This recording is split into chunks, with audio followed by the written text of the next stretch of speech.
नमस्कार दोस्तों, मेरा नाम है विजय कुमार गिरी और मैं आप लोगों का एक बार फिर से स्वागत करता हूं अपने यूट्यूब चैनल जिसका नाम है सुहा क्लासेस फॉर एग्रीकल्चर। दोस्तों, आज की वीडियो में हम लोग बात करने वाले हैं एक कम्पिटिटिव बुक ऑफ एग्रीकल्चर जिसको निमरा सुंडा जी ने लिखा है। आज हम लोग उसका 162वां लेक्चर पढ़ने वाले हैं। इस 162वें लेक्चर में हम क्या पढ़ने वाले हैं? सब्जेक्ट का नाम है प्लांट ब्रीडिंग एंड जेनेटिक्स और उसमें आज हम लोग पढ़ने वाले हैं चैप्टर का नाम है सीड टेक्नोलॉजी। सीड टेक्नोलॉजी के बारे में पढ़ेंगे। डिफरेंट टाइप के सीड्स होते हैं उनको पढ़ेंगे। सीड की वेबिलिटी कैसे चेक करते हैं, मतलब सीड जिंदा है या मर गया है उसको कैसे चेक करते हैं, इन सभी चीजों के बारे में डिटेल में समझेंगे। मैं पढ़ाना स्टार्ट करूं उससे पहले मैं आप लोगों को बता दूं कि अगर आप लोग बीएससी एग्रीकल्चर कर रहे हो, इस समय फर्स्ट सेमेस्टर में हो, तो आप यहाँ पर जो 8 कोर्सेज दिए गए हैं, ये 8 कोर्सेज आप लोग पढ़ रहे होंगे। अगर आप चाहते हो कि 8 कोर्सेज आपको आराम से पढ़ने को मिल जाए, आपको कहीं इधर उधर भटकने की जरूरत ना पड़े, तो आपको इस क्यूआर कोड को स्कैन करना है। स्कैन करने के बाद आपको 500 रुपए का पेमेंट करना है। 500 रुपए का पेमेंट कर देना है आप लोगों को। और पेमेंट का जो स्क्रीनशॉट है वो हमारे पास भेजना है। कैसे भेजोगे? टेलीग्राम पर जाना, टेलीग्राम पर जाके सर्च करना @विजय कुमार गिरी 945। जैसे लिखा गया है बिल्कुल एग्जैक्ट इसी तरीके से लिख के जब आप सर्च करोगे तो आपको वहां पर एक कॉन्टेक्ट मिलेगा। वहां पर आपको क्या कर देना है? स्क्रीनशॉट सेंड कर देना है अपने पेमेंट का। और जिस मोबाइल नंबर से आप अपना टेलीग्राम चलाते हो वो मोबाइल नंबर सेंड कर देना है। यही दो चीज आप अगर हमारे पास सेंड कर दोगे तो आपको जो पूरा सिलेबस है, पूरा जो कोर्स है, वो प्रोवाइड करा दिया जाएगा। चलिए अपने टॉपिक पर वापस आते हैं। सबसे पहले हम सीड टेक्नोलॉजी में देख लेते हैं। एक हेडिंग है, नाम है उसका सीड। सीड क्या होता है? सीड को अगर हम हिंदी में बात करें तो सीड को हिंदी में बोलते हैं हम बीज। ठीक। अगर हम इसके डेफिनेशन की बात करें तो बोटेनिकली जो सीड होता है वो एक फर्टिलाइज ओव्यूल होता है। फर्टिलाइज ओव्यूल का मतलब एक फर्टिलाइज भ्रूण होता है, consisting of intact embryo, stored food and seed coat, which is viable and has got the capacity of germinate। ध्यान से समझना। सीड एक ऐसा फर्टिलाइज्ड ओव्यूल होता है जिसके अंदर एक एम्ब्रायो होता है, कुछ स्टोर फूड होता है, सीड कोट होता है और उनके पास जर्मिनेशन की क्षमता होती है। यही इतना चीज होना चाहिए एक सीड में। सीड और ग्रेन में काफी ज्यादा डिफरेंस होता है। फंडामेंटल्स ऑफ एग्रोनॉमी जो मैंने पढ़ाया था तो उसमें मैंने आप लोगों को कई बार बताया है सीड और ग्रेन में क्या डिफरेंस है। फिलहाल ऐसे समझो कि सीड में क्या क्या होना चाहिए। एक तो एम्ब्रायो होना चाहिए। ये वाला जो आप इतना पार्ट देख रहे हो यही एम्ब्रायो है, लेकिन यहाँ पर थोड़ा डेवलप हो गया है, पत्ती वत्ती बना दिया गया है। तो ये क्या है? यही एम्ब्रायो है। यहाँ पर आपको जो ये इस कलर का ये दिख रहा है पूरा, ये आपका क्या है? स्टोरेड फूड है। और ये आपको जो इस कलर का दिख रहा है ये वाला जो आपको दिख रहा है सबसे आउटर मोस्ट लेयर, ये सीड कोट है। और इसके अंदर जर्मिनेशन की क्षमता है, ये जर्मिनेट करके एक नया पौधा बन जाएगा। तो इसीलिए हम इसको क्या बोलते हैं?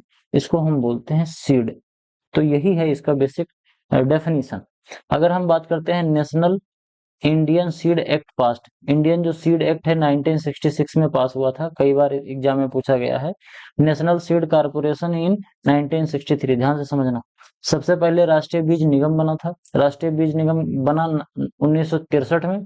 और उसके बाद फिर एक्ट आया। एक्ट का नाम था नेशनल या इंडियन सीड एक्ट 1966। उसके 3 साल बाद, कारपोरेशन बनने के 3 साल के बाद नेशनल सीड एक्ट आया था। ये दोनों चीजें याद कर लेना, कई बार एग्जाम में इससे रिलेटेड क्वेश्चन पूछे जाते हैं। बात करेंगे आगे हम क्लासेस ऑफ सीड। सीड कितने क्लास के होता है? तो अगर हम ध्यान से इसको देखें तो हमको मिलेगा कि सीड 5 क्लास के होते हैं।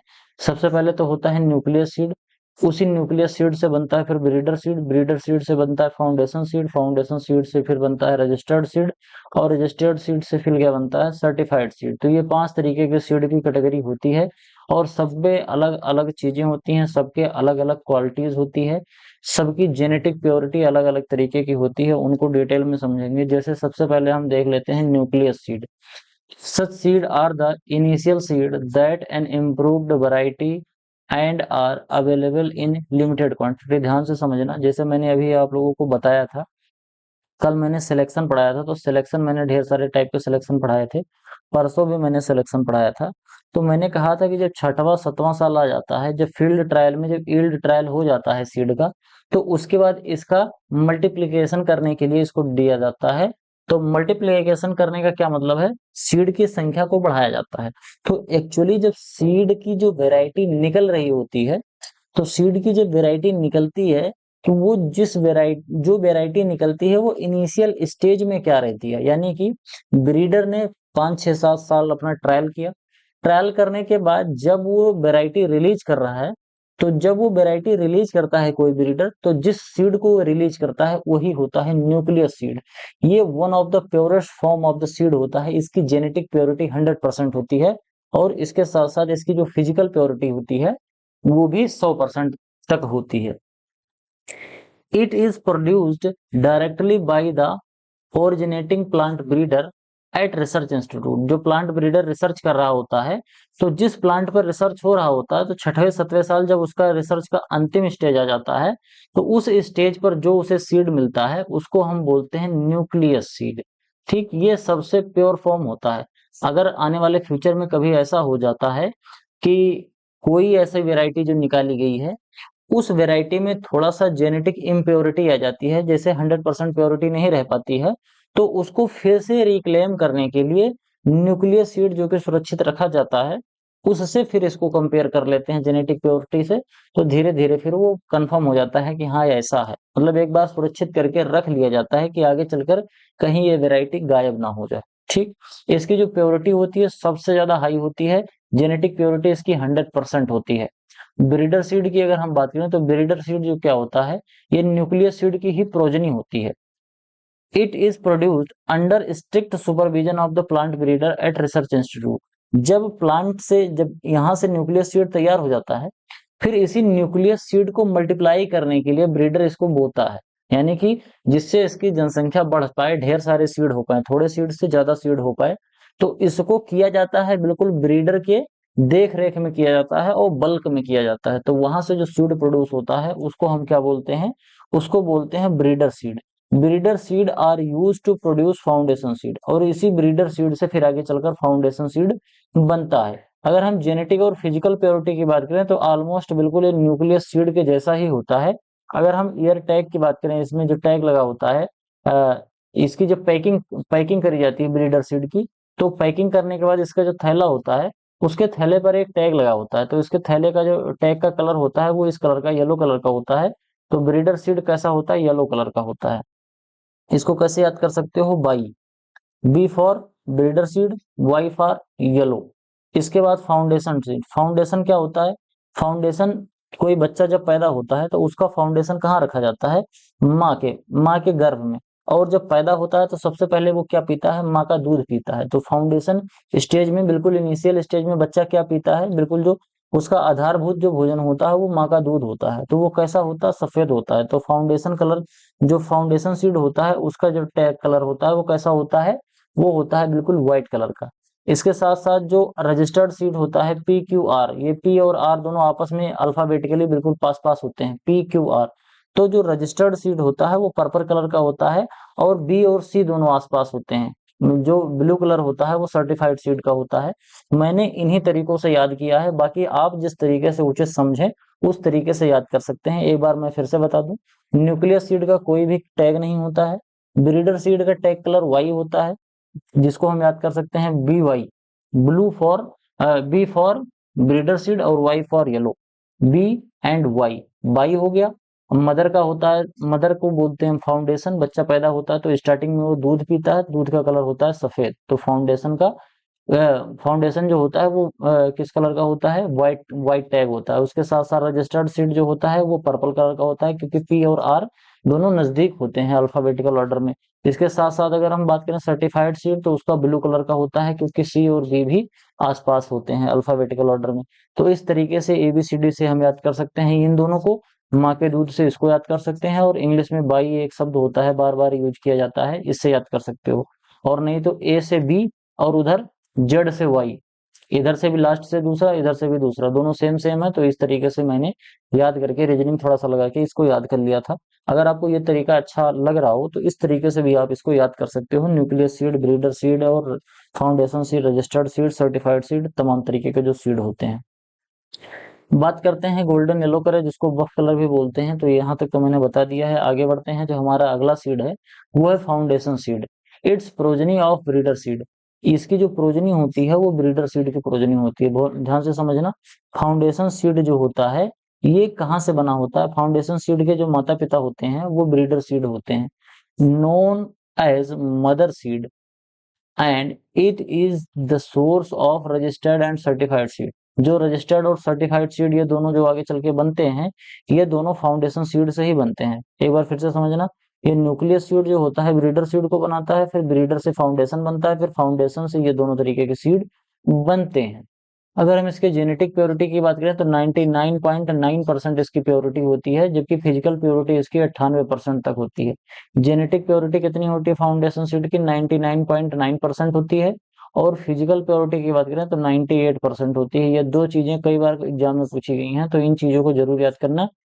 इससे पहले वाले चाहे ब्रीडर सीड हो चाहे न्यूक्लियस सीड हो, इनकी जेनेटिक और फिजिकल जो प्योरिटी होती है वो 100% होती है। लेकिन फाउंडेशन सीड की थोड़ी सी घट जाती है, 99.9% हो जाती है, और फिजिकल प्योरिटी 98% हो जाती है। It is mainly produce by National Seed Corporation. ये National Seed Corporation of India जो है, एनएससी जिसको कहते हैं, वही इन सीड को प्रोड्यूस करता है। फाउंडेशन सीड कोई आम आदमी प्रोड्यूस नहीं करता। आम आदमी जो प्रोड्यूस करता है वो सर्टिफाइड और रजिस्टर्ड सीड ही प्रोड्यूस करता है। कैसे करता है उसको अभी आगे बताएंगे। फिलहाल आप ऐसे समझो कि जो न्यूक्लियस सीड है, ये वैरायटी जो बन रही होती है उस समय का जो सीड होता है उसको हम बोलते हैं न्यूक्लियस सीड। न्यूक्लियस सीड भी ब्रीडर ही बनाता है, और ब्रीडर की ही देख रेख में ये ब्रीडर जब इसको मल्टीप्लाई करता है न्यूक्लियस सीड को, तो उसको हम बोलते हैं ब्रीडर सीड। और ब्रीडर सीड से फिर आगे चलकर फाउंडेशन सीड बनता है। और ये फाउंडेशन जो सीड होता है, ये सभी और दूसरे जो रजिस्टर्ड सीड और जो सर्टिफाइड सीड होता है, इनका मदर होता है।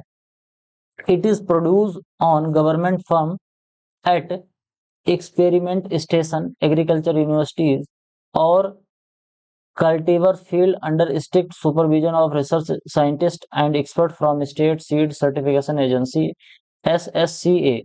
ये इन सभी के द्वारा इसको प्रोड्यूस किया जाता है। ध्यान से समझना, अगर आप इसको ध्यान से देखोगे तो आपको समझ में आएगा कि जब उसका ट्रायल चल रहा होता है, मैंने कल सिलेक्शन में बताया था, जब सीड का ट्रायल चल रहा होता है अलग अलग जगह पर, तो उसी ट्रायल ट्रायल में जो सीड प्रोड्यूस होता है उसी को फाउंडेशन सीड भी हम कह सकते हैं। बिल्कुल दोनों उसी तरीके से, कोई वैरायटी का जब ट्रायल चलता है तो फाउंडेशन सीड वहां से प्रोड्यूस होता है, और इसके साथ साथ ये जो फाउंडेशन सीड है बिल्कुल सेम डिट्टो सेम पैरामीटर पे प्रोड्यूस किए जाते हैं अलग अलग यूनिवर्सिटीज में। इससे उनका क्या हो जाता है कि एक तो अलग अलग जगह पर किस तरीके से यील्ड दे रहे हैं, किस तरीके से वो ग्रो कर रहे हैं, वो भी हमें पता चल जाता है, और साथ साथ में फाउंडेशन सीड भी मिल जाता है। इसके अगर कलर टैग की बात करें तो व्हाइट कलर का इसका टैग होता है, इस कलर का होता है। रजिस्टर्ड सीड की अगर बात करें तो it is produce from foundation seed और रजिस्टर्ड सीड इटसेल्फ।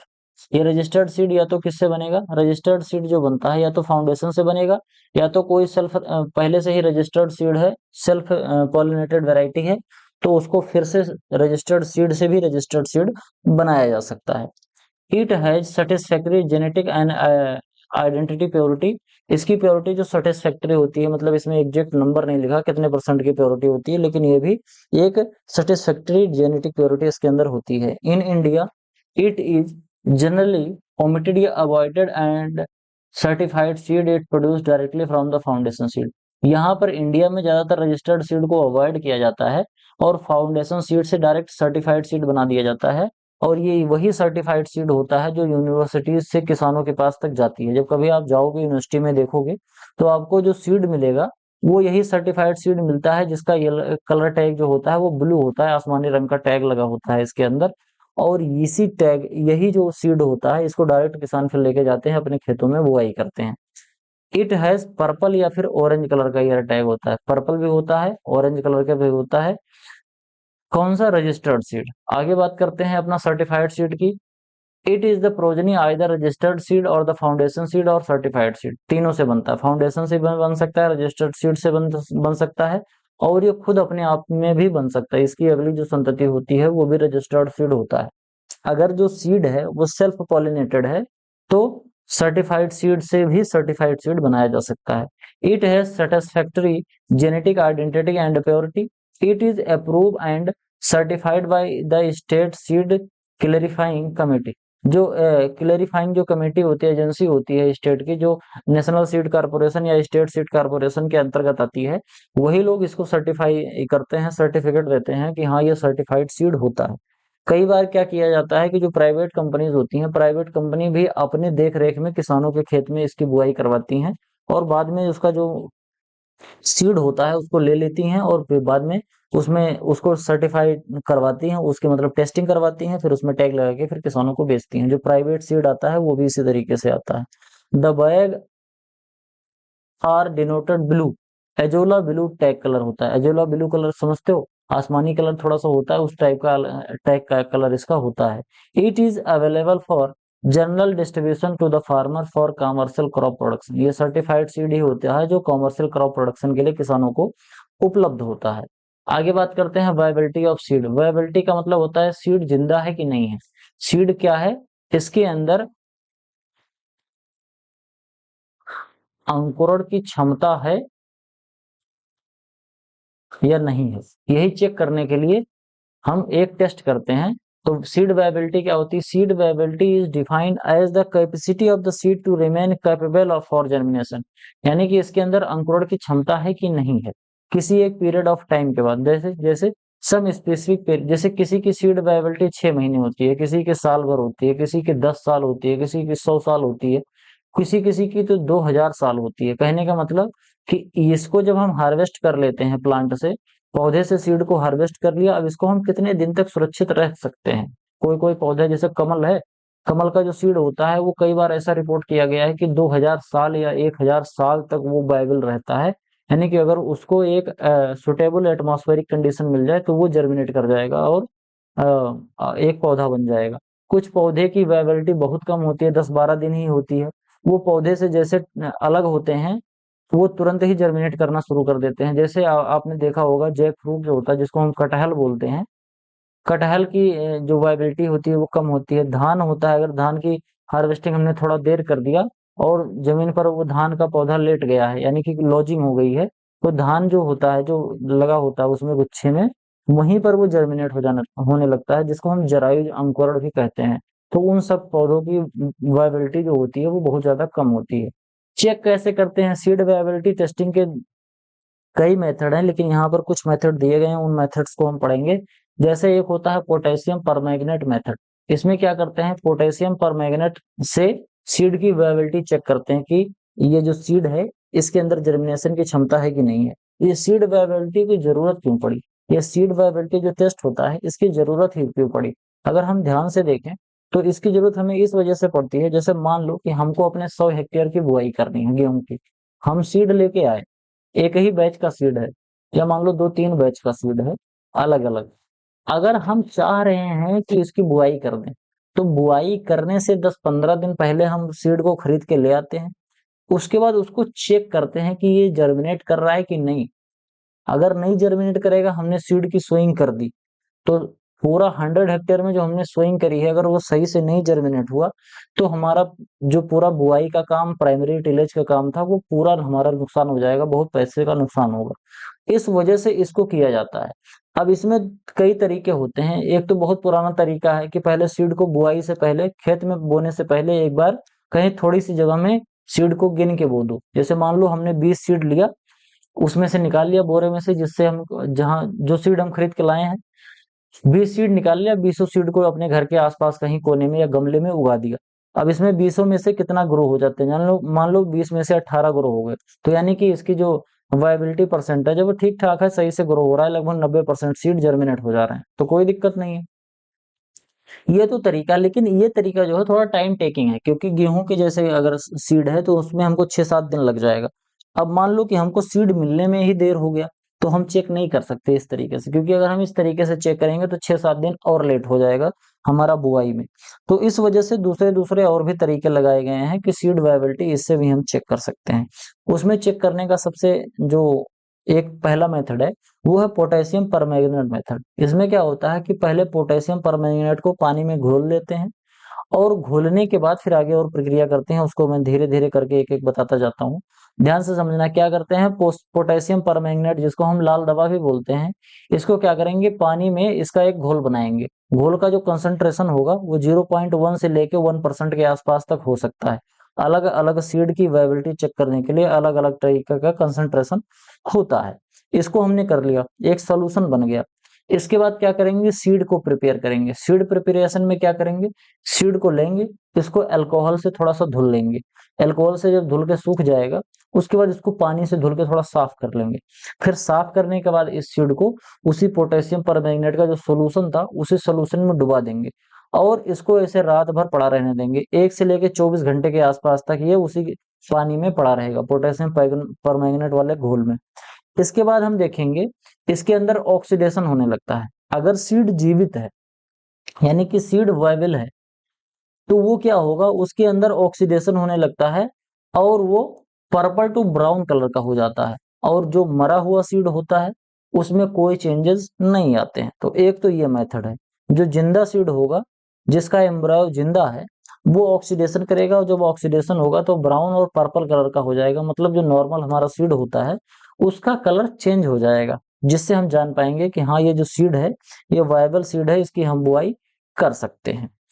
इसके साथ साथ तब जब हम इसको ऑब्जर्वेशन कर लेते हैं, देख लेते हैं, फिर कंपैरिजन कर लेते हैं, इंटरप्रिटेशन कर लेते हैं और फिर बाद में इसको डिस्पोज करके हटा देते हैं। इससे हम जान पाते हैं कि हमारा सीड वायबल है कि नहीं। अब इसमें जितने सीड हैं पूरे सीड का नहीं कर रहा। जैसे मान लो कि हमको 100 किलो हम सीड लेके आए हैं, तो उसमें से हमको क्या करना है, 10-20 ग्राम सीड ले लो। 10 से 20 ग्राम केवल सीड, ज्यादा सीड नहीं लेना। इतने को लेके चेक कर लो, अगर ये जर्मिनेट कर जा रहा है तो ये भी जर्मिनेट कर जाएगा, क्योंकि अगर पूरा ले लोगे तो फिर ज्यादा दिक्कत होने वाली हो जाती है। आगे बढ़ते हैं, अगला पॉइंट है, देखते हैं। अगला पॉइंट है टेट्राजोलियम टेस्ट। ये सबसे अच्छा टेस्ट माना जाता है क्योंकि ये बहुत जल्दी रिजल्ट देता है और ये जो रिजल्ट होता है ये काफी ज्यादा एक्यूरेट होता है। इसको बायोलॉजिकल टेस्ट भी हम बोलते हैं। इसमें क्या किया जाता है कि टेट्राजोलियम जो दवा आती है, टेट्राजोलियम क्लोराइड, इसको क्या करते हैं, टेट्राजोलियम क्लोराइड को 0.5 से लेकर 2% तक का सोल्यूशन बना लेते हैं। इसमें क्या करते हैं, 235 ट्राइफिनाइल टेट्राजोलियम क्लोराइड इस दवा का नाम होता है, केमिकल नाम होता है 235 ट्राइफिनाइल 235 ट्राइफिनाइल टेट्राजोलियम क्लोराइड। ये दवा होती है, एक केमिकल होता है। इस केमिकल का 0.5 से लेके 2% का सोल्यूशन बना लेंगे और इसमें क्या कर देते हैं, सीड को डाल देते हैं। सोल्यूशन बनाएंगे, उसी सोल्यूशन में इसको डाल देंगे। अब जब हम पानी में इसको डालेंगे इस सोल्यूशन में, तो जो सीड होगा तो सीड का कलर चेंज हो जाएगा। किस कलर का हो जाएगा, वो इंटेंस हो जाएगा, उसका कलर थोड़ा सा ब्राइट रेड से लेके कलरेशन और बिकम रेड हो जाएगा। ध्यान से समझना, यहाँ देखो ढेर ढेर सारे कलर हैं। ये देखो बहुत ज्यादा लाल है, ये थोड़ा कम लाल है, ये ज्यादा लाल है, इस तरीके से हो रहा। तो इसका मतलब ये है कि जो सीड हमको रेड कलर को दिख रहा है, यानी कि जो रेड और पर्पल कलर का हो गया है, वो सीड वायबल है। और जिस सीड के अंदर कोई भी फर्क नहीं पड़ा, जिसने अपना रूप नहीं परिवर्तित किया, जिसने अपना रंग नहीं चेंज किया, वो मरा हुआ सीड है, वो डेड है। उससे एम्ब्रायो, उसका जो एम्ब्रायो है वो डेड हो चुका है, उसमें से जर्मिनेशन नहीं होगा। तो ये बहुत अच्छा तरीका होता है क्योंकि ये बहुत क्विकेस्ट है प्रोबेबिलिटी चेक करने के लिए। थोड़ी ही देर में आपको पता चल जाता है कि सीड हमारा कैसा है, जर्मिनेट करने वाला है कि नहीं, वायबल है सीड कि नहीं है। इसके बाद आता है ग्रोडेक्स टेस्ट। ग्रोडेक्स टेस्ट जो होता है वो सीड जर्मिनेशन एक तरीके का इंडिकेटर होता है। It is a brand name, जिसमें ट्राइफिनाइल टेट्राजोलियम ब्रोमाइड का पाउडर आता है। इसमें जैसे ट्राइफिनाइल टेट्राजोलियम क्लोराइड था, लेकिन इसमें जो ग्रोडेक्स टेस्ट होता है एक तरीके का ये सीड जर्मिनेशन इंडिकेटर होता है। ग्रोडेक्स नाम का एक दवा आती है, एक ब्रांड नेम है ग्रोडेक्स। ग्रोडेक्स में क्या करते हैं, इसमें एक केमिकल होता है ट्राइफिनाइल टेट्राजोलियम ब्रोमाइड, एक तरीके का पाउडर होता है। इस पाउडर को जो हम सीड में डाल के मिक्स कर देते हैं, थोड़ा सा पानी डाल के, तो वो कलर चेंज कर देगा, वो भी रेड और पिंक कलर का हो जाएगा। इससे हम जान पाएंगे कि हमारा जो सीड है वो वायबल है कि नहीं है। कहने का मतलब कि इससे जर्मिनेशन होगा कि नहीं होगा, ये चीजें हम तब समझ पाते हैं। तो आज की वीडियो में केवल इतना ही। आई होप आपको वीडियो पसंद आया होगा। वीडियो पसंद आया हो तो वीडियो को लाइक जरूर करें। आपके जो फाइनेंशियल सपोर्ट हमारे लिए बहुत जरूरी है, तो हमें फाइनेंशियली जरूर सपोर्ट करें। चैनल पर पहले आए हैं तो चैनल को सब्सक्राइब करें, या अभी तक नहीं किया है सब्सक्राइब तो सब्सक्राइब जरूर करें। अपने दोस्तों के साथ चैनल को शेयर जरूर करें और आपके जो सुझाव हैं कमेंट बॉक्स में जरूर लिखें। मिलते हैं किसी दूसरी वीडियो में, तब तक के लिए इजाजत दीजिए। धन्यवाद।